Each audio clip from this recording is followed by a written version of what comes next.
Shalom. How's it going? How's it going? Yeah, it's another day. Yeah, where we're talking about anything and everything around business. And today we're talking about online business.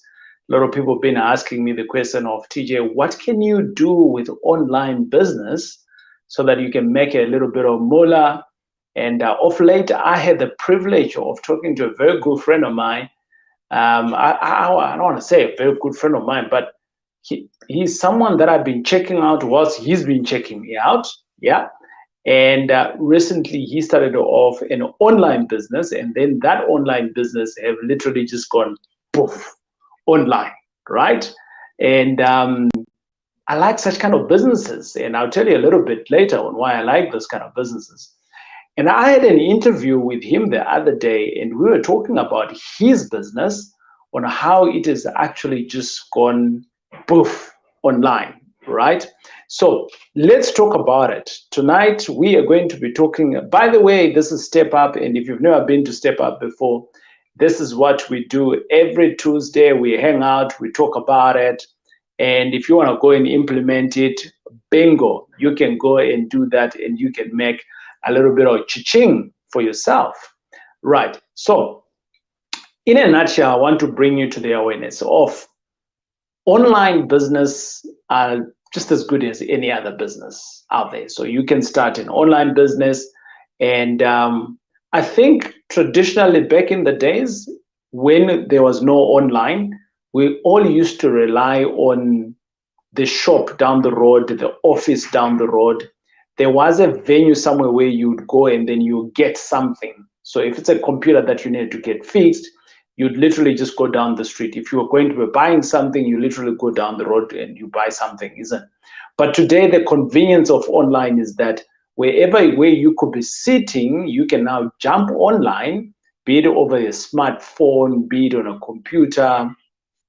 The other day, my son was trying to show me how to do it on the TV. But basically, for as long as you have an internet connectivity, you can then be able to connect to online. And when you are online, right, so you can connect to many places, but someone needs to connect you to that place. And obviously, when they connect you to that place, it might be a shop, it might be a service, and obviously, that's how you're going to get the service. So there's a convenience option to this. So online, good for convenience. If you've never done online shopping before, on online services before, sits on you. Yeah, sits on you. Shame on you if you haven't done that. But this is the next big thing. I don't want to say this is the next big thing. It's already a thing. You know, so the other day we're doing groceries in my house. It's online based. The other day we were trying to get something for my young man online again. So, you know, the internet has just become the next shopping place. But today, the conversation is not just about online.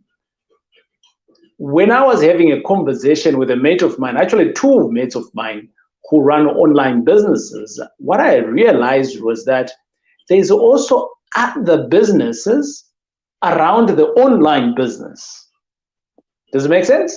So let's assume this is the online business, but what other businesses support the online business itself? And today I want to speak to you guys around that, because there's also another opportunity that lies within the supporting structure of the online business. And I'm going to try to make it a little bit very easy, everyday grandmother talk in our conversation, because I understand that not all of us are online based or have a business that can go online. Maybe we don't understand it. So I will start off from a perspective. In my past video, I speak about what can you do online to start a business, because a lot of people want to start businesses, but they're not so sure what exactly. And in one of my videos, I speak about how do you actually start a business. And I said, well, if you've got a product or you've got a service, then the next thing that you want to do is just to take it online. So online is not the actual business, a business. And for me, a business is when you are solving a problem. So when you are solving a problem, that's the business part of it.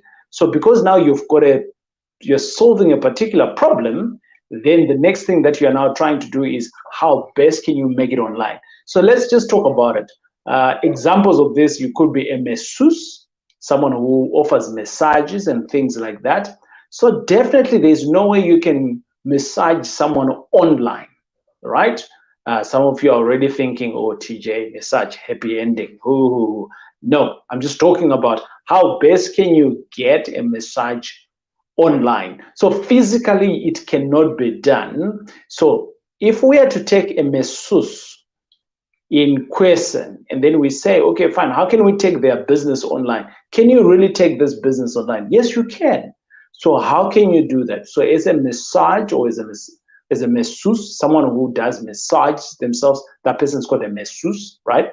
So that individual, how can they take their business online? So the first thing is that obviously maybe it's a web page or something of that nature that they need to design of what their service offering is all about. That's the first thing. So they've just taken their business online. But what is the supporting business? Because remember, today it's about supporting business. And I'll give you around about 3 examples of what I'm talking about and how you can now make money out of that. So a supporting business is now you are a masseuse, you take your business online, but now the masseuse actually needs to be hired from one place to the next, right? So the customer has now just bought.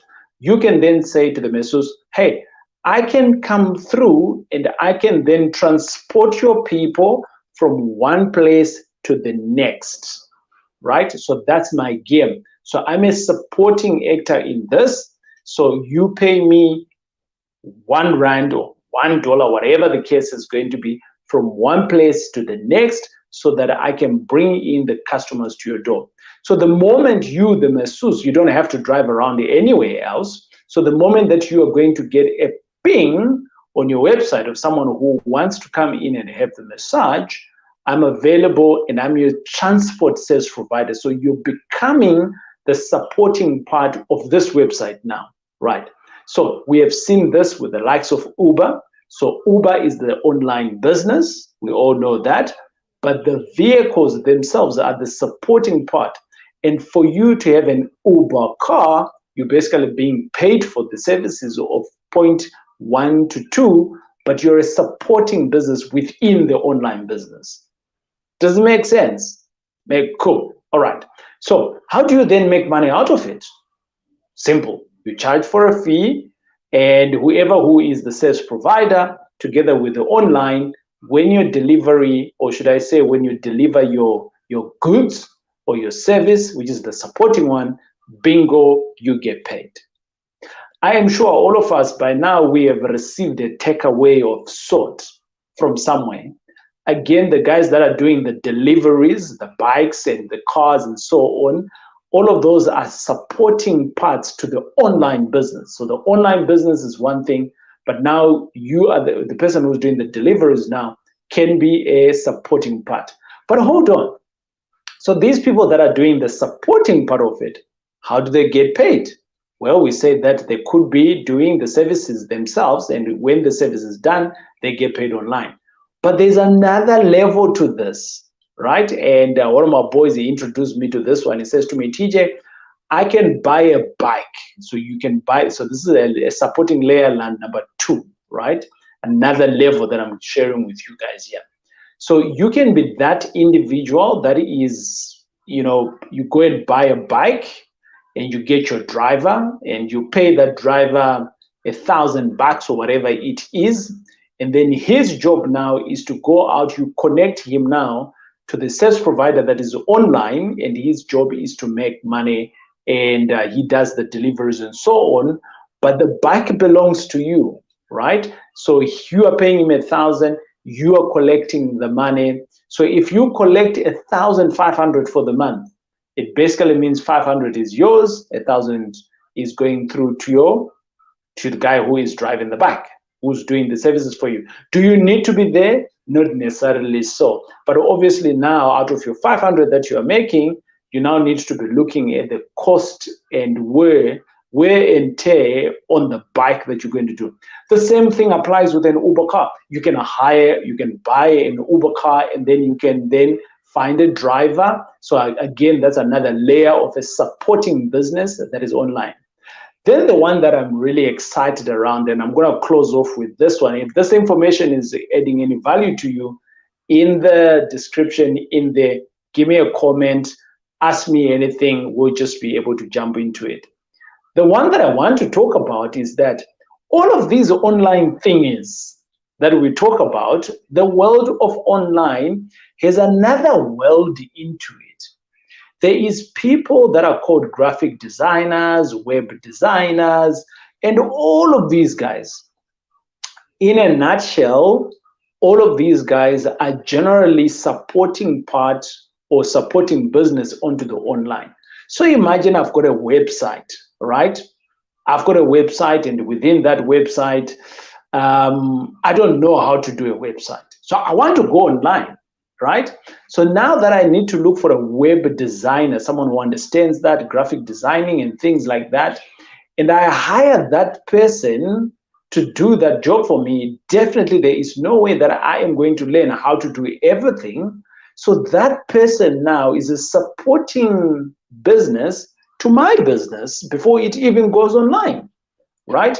And once it is now online, there's also other payment engines and so on. And out of that now, there is people that make sure that all of these things are talking to each other. And when the money hits my bank account, it is enough, or it is what I have costed it to be. And for that reason, when the service now goes down the road into delivering of the actual service, all of these now are intertwined, and you can see just by you delivering or just by you receiving your goods and services from an online, there's other supporting businesses that are involved in there. So the conversation that I was wanting to ask to have today is, even if you might not have an online business or start a business that you can take online, but then what other businesses that support the online business that you can do? Yeah, it's a question, so maybe I'm going to go in a little bit wild here, but it's not actually wild. I know that I did say that this was my last point that I want to address here, but hold on. For me to be able to get through to my client, to my right client or to my clientele, I might need to do a little bit of research. So consulting with someone who does research, because I might not be good at doing some research, but consulting a professional who does research is actually, the person who's doing the research is actually a value add into my product, and they are a supporting business, right? So you might be thinking, online business, it's not for me, or I don't think that I have a product that really needs to go online. Well, think again, right? This video here is to demonstrate that there are so many businesses that play a supporting part in the online business itself that you potentially know how to do. You potentially are doing it, but you're doing it for the physical businesses, or you're doing it for other businesses or other forms, and you can easily do that online now, right? So if you are rendering services from a research perspective, now you too can go online and say, I offer these services for the guys that I wanted to do online. Or maybe you are a marketing person, right? So you've been doing marketing. Again, marketing can also go online, and you can be a supporting person. Like, for instance, I've got a marketing person. They tell me, TJ, you need to do this. TJ, you need to advertise it this way, and all of those things. But you never see them, right? So on here, what I'm doing, you never see them. But in the background, I'm continuously working with them. They're improving me. Maybe even my PR, they even tell me, TJ, don't say that, don't say that. I'm like, hey, I can do that. But they are supporting businesses on the online business. I'm hoping that this has been great information to you. And let's catch up again next week. Same time, at the top of the hour at 8 o'clock, I will be here. We will talk about any of the other businesses that you think can work out. By the way, if there is any other business that you want me to talk about, in the comments, let me know, and we will gladly go and investigate. But if it's a business that I have done, I will obviously talk from the heart because I obviously know that business. I run a couple of businesses that are actually online. So I'm passionate about this online thing because then your business has no border, or no restrictions. Recently, a friend of mine says to me, TJ, I am in 28 countries and I've never been to any of these countries, but I'm doing business there. And I was like, that's freaking amazing, right? So online businesses, I like them. They are borderless. You can go anywhere with your business and it can take you to places where you've never thought before. That's why I'm pretty fond about online. But until we start doing it, we'll never go to these places. Until we meet again on the next video, keep watching. It is I, your boy, TJ.